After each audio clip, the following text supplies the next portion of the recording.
আসসালামু আলাইকুম। France presents world cup বসিং এ সকলকে আমন্ত্রণ। কাগজে কলমে ফ্রান্স অবশ্যই সেরা দল, তাদেরই পরবর্তী রাউন্ডে যাওয়ার কথা, কিন্তু এই মরক্কো দলটা ছেড়ে কথা বলবে না। এই মরক্কো দলটা ফ্রান্সকে সমানে সমান টক্কর দেবে। সেখানে দুটা প্লেয়ার খুব ইম্পর্টেন্ট। আশরাফ হাকিমির কথা তো সবাই বলবেই, এটা ছাড়াও দুটা প্লেয়ারের কথা বলবো। একজন গোলকিপার ইয়াসিন বুনো, যার গোলকিপিং টেকনিকটা অনেকটা ছোট পোস্টের গোলকিপারের গোলকিপিং টেকনিকের মতো বা ফুটসালের গোলকিপিং টেকনিকের মতো। আরেকজন হচ্ছেন আয়ুব বুয়াত্তি, যিনি এই বিশ্বকাপের একজন চমৎকার সেন্সেশন। ইয়াসিন বুনোকে নিয়ে যদি কথা বলতে চাই, এই ম্যাচ যদি টাই ব্রেকারে যায় কোনোভাবে, ডেফিনেটলি মরক্কো এই ম্যাচটা বের করে ফেলবে, বিকজ ইয়াসিন বুনো ইজ দেয়ার। তার গোলকিপিং টেকনিকের কথা যেটা বলছিলাম, যে ছোট পোস্টের গোলকিপিং, কিংবা আপনি যদি ফুটসালের গোলকিপিং দেখে থাকেন বা আমার মতো যারা রেগুলার ফুটসালটা খেলেন, তারা খুব ভালো মতো বুঝতে পারবেন যে ফুটসালে হয় কি, গোলকিপার একটা কে ব্লক করেন এবং সেই কে ব্লকটা হচ্ছে একটা হাঁটুকে নিচের দিকে নামিয়ে পোস্টটাকে মোটামুটি ব্লক করার চেষ্টা করেন এবং অ্যাঙ্গেলটা বা রেঞ্জটা কমিয়ে ফেলেন। ইয়াসিন বুনোর একটা খুব গুরুত্বপূর্ণ বিষয় হচ্ছে 1 ভার্সেস 1 সিচুয়েশনে, যেহেতু আমরা ধরে নিচ্ছি যে মরক্কো খুব বেশি লো ব্লকে আসলে প্যারাগুয়ের মতো খেলবে না এই ম্যাচটা, পুরো বিশ্বকাপ তারা সেরকম খেলে নাই। সো দূর থেকে শুটিংয়ের চাইতে ওই 1 ভার্সেস 1 অ্যাটাকটাই ইয়াসিন বুনোকে বেশি রুখতে হবে, এবং এই ব্যাপারে তিনি একজন মাস্টার গোলকিপার, কারণ তার ফুটসালের এই বেসিকটা, ফুটসালের টেকনিকটা খুব ভালো মতো আছে। কে ব্লকটা তিনি খুব ভালো মতো করতে পারেন। একটা তো আছে যে পায়ের পোস্টের ফুটসাল যেটা হয়, পায়ের পোস্টে ইয়াসিন বুনো কিন্তু হাতের চাইতেও পা দিয়ে বেশি আটকাতে পারেন, ওই পারদর্শিতা তার আছে। দ্বিতীয়ত আরেকটা হচ্ছে যে ফুটসাল যেটা একটু ছোট বারে খেলা হয়, যেখানে হাতও ইউজ করা যায়, সেখানে ওই কে ব্লক করে বলের উপর ঝাঁপিয়ে পড়ার যে টেকনিকের জায়গাটা, ওইটাও ইয়াসিন বুনোর খুব ভালো মতো আছে, যেটা এই ম্যাচে অনেক গুরুত্বপূর্ণ ভূমিকা রাখতে যাচ্ছে। আপনি যদি লাস্ট ক্লাব ওয়ার্ল্ড কাপে লক্ষ্য করে দেখেন, ইয়াসিন বুনোর ইউটিউবের ভিডিওগুলো যদি লক্ষ্য করে দেখেন, তার এই ফুটসাল টেকনিকের গোলকিপিং 1 ভার্সেস 1 সিচুয়েশনে, that is very good, very good. আরেকটা বিষয়, ফ্রান্স যদি দূর থেকে কিকো করে, ডেফিনেটলি তাদের শুটিং রেঞ্জ খুব ভালো। ওসমান দেমবেলের শুটিং রেঞ্জ ভালো, ওলিসের শুটিং রেঞ্জ ভালো, এমবাপ্পের শুটিং রেঞ্জ ভালো, বারকোলার শুটিং রেঞ্জও ভালো। এই শুটিং রেঞ্জের জায়গাটা তো ইয়াসিন বুনোর সবচেয়ে গুরুত্বপূর্ণ ফ্যাক্টর জায়গাটা হচ্ছে অ্যান্টিসিপেশন। তিনি আগেই অ্যান্টিসিপেট করতে পারেন যে আসলে বল কোন দিকে যাচ্ছে বা কোন দিকে আসতে পারে। এয়ারেও তিনি বেশ ভালো, যদিও ফ্রান্সের আমি যদি চিন্তা করি, they do not have potential headers. তারা আসলে হেডে ওই জায়গাটায় খুব বেশি আক্রমণ করতে যাবে না, তারা লং রেঞ্জের শুটই নিবে। আরেকটা হচ্ছে তারা ওই 1 ভার্সেস 1 বারের মানে পেনাল্টি এরিয়ার ভেতরে ঢুকে এরকম একটা সিনারিও ক্রিয়েট করবে। বিশেষ করে মরক্কোর আমি যদি দুই সেন্টার ব্যাক বলি, তারা আসলে খুব বেশি রিঅ্যাক্টিভ না, দ্যাট ইজ ওয়ান থিং। আর একটা আশরাফ হাকিমে যেহেতু উপরের দিকে উঠে যান, সো একটা ভ্যাকুয়াম স্পেস তো অবশ্যই ক্রিয়েট হয়। সো 1 ভার্সেস 1 সিচুয়েশন ক্রিয়েট হওয়ার মতো অনেক অপরচুনিটি আছে। এই জায়গাটায় ইয়াসিন বুনোর ভূমিকাটা অনেক গুরুত্বপূর্ণ।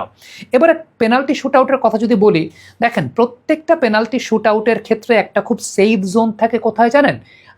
বার পোস্টের এই দুই কোনার জায়গাটা। বাট ইয়াসিন বুনো এই দুই কোনা আসলে ব্লক করতে পারেন। এই দুই কোনার ব্লক করার তার অ্যান্টিসিপেশন পাওয়ারটা অনেক বেশি। এটাও ওই যে যেটা বলছিলাম, ছোট বারের গোলকিপিংয়ের যে জায়গাটা, কিংবা ফুটসালের গোলকিপিংয়ের বেসিক, এটাও ফুটসালের গোলকিপিং বেসিক থেকে। এবং আপনি দেখবেন যে ইয়াসিন বুনো কিন্তু এক জায়গায় দাঁড়ায় থাকে না, ইয়াসিন বুনো সরতে থাকে। মানে পেনাল্টি শুট আউটে ইয়াসিন বুনো ডমিনেটস এগেনস্ট হিজ অপোনেন্ট।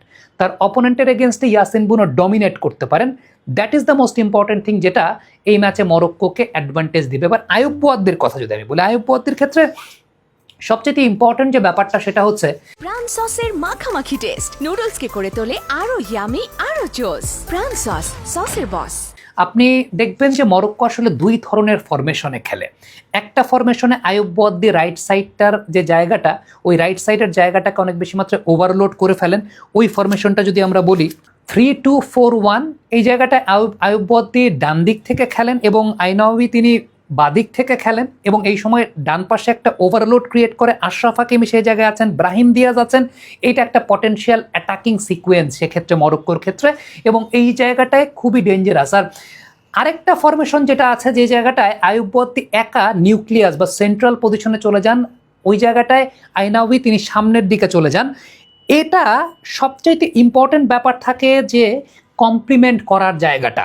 আপনি খেয়াল করে দেখবেন আয়ুব বুয়াদ্দি সবাইকে পাস দিতে পারেন এই জায়গায়। প্রথমত সেন্টার ব্যাকদের কাছ থেকে পাস নেন, তারপর সবাইকে পাস দিতে পারেন।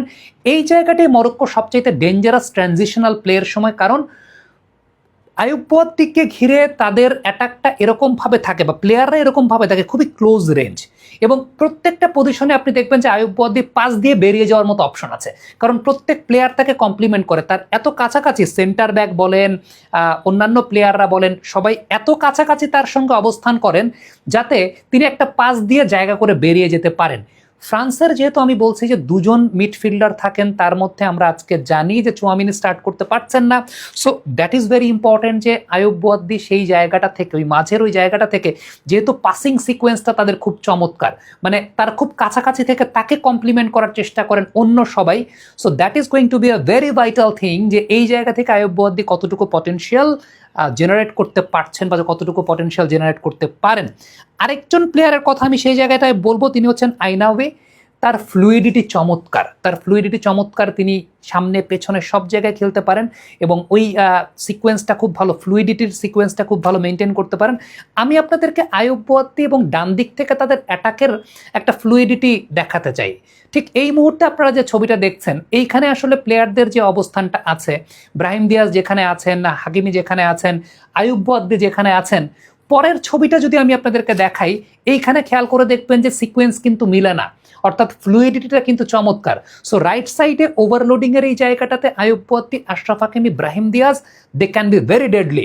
এবং আবারও বলি, ফ্রান্সের ওই যে ভালনারেবিলিটির জায়গাটা যেটা আছে গত ম্যাচে প্যারাগুয়ের এগেনস্টে, প্যারাগুয়ের লো ব্লকে খেলেছে, প্যারাগুয়ের যদি আসলে অ্যাটাকিং থ্রেটটা থাকতো ট্রানজিশনাল প্লেতে, হয়তো বা প্যারাগুয়ে গোল খেয়ে যেতে পারতো।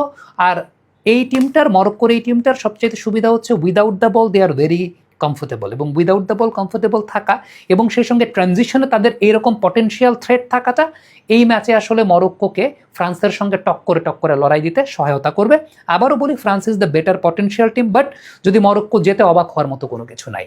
কমেন্ট বক্সে আপনাদের মন্তব্য, মতামত জানতে চাই।